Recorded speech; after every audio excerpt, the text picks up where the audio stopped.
Hi friends, ഒരേ ചക്ക ഉണ്ടെങ്കിൽ ഇതുപോലെ ഒന്ന് ഉണ്ടാക്കി നോക്കണേ.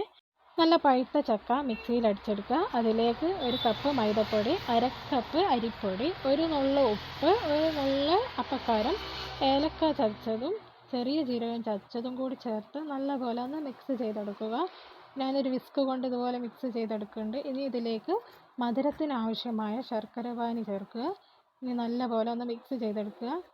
കട്ടകളൊന്നുമില്ലാതെ നല്ല ബാറ്ററാക്കി എടുക്കണം. ഈ ഒരു പരുവത്തിൽ വേണം ബാറ്റർ കിട്ടാൻ. ഇനി ഇത് ചൂടായ എണ്ണയിലേക്ക് ഓരോന്നായിട്ട് ഒഴിച്ച് അപ്പം ഉണ്ടാക്കിയെടുക്കുക. നല്ല ടൈറ്റായിട്ടുള്ള ബാറ്റർ ആയിരിക്കണം, അല്ലെങ്കിൽ ഇത് അപ്പം ചൂടുമ്പോൾ പരന്നു പോവും. ഇനി ഉണ്ണിയപ്പത്തിൻ്റെ ചട്ടി ഉണ്ടെങ്കിൽ അതിലാണെങ്കിൽ നല്ല ഷേപ്പിൽ കിട്ടും. എൻ്റെ അടുത്ത് ആ ചട്ടി ഇല്ലാത്തതുകൊണ്ടാണ് ഞാനിതിൽ ഉണ്ടാക്കുന്നത്. അപ്പോൾ ഇതുപോലെ ഓരോന്നായിട്ട് ചുട്ടെടുക്കുക. പെട്ടെന്ന് തന്നെ ഇത് പൊള്ളി വരും. അപ്പോൾ തിരിച്ചിടുക. ചെറിയ തീയിൽ വേണം അത് വേവിക്കാൻ, അല്ലെങ്കിൽ പെട്ടെന്ന് കരിഞ്ഞു പോകും.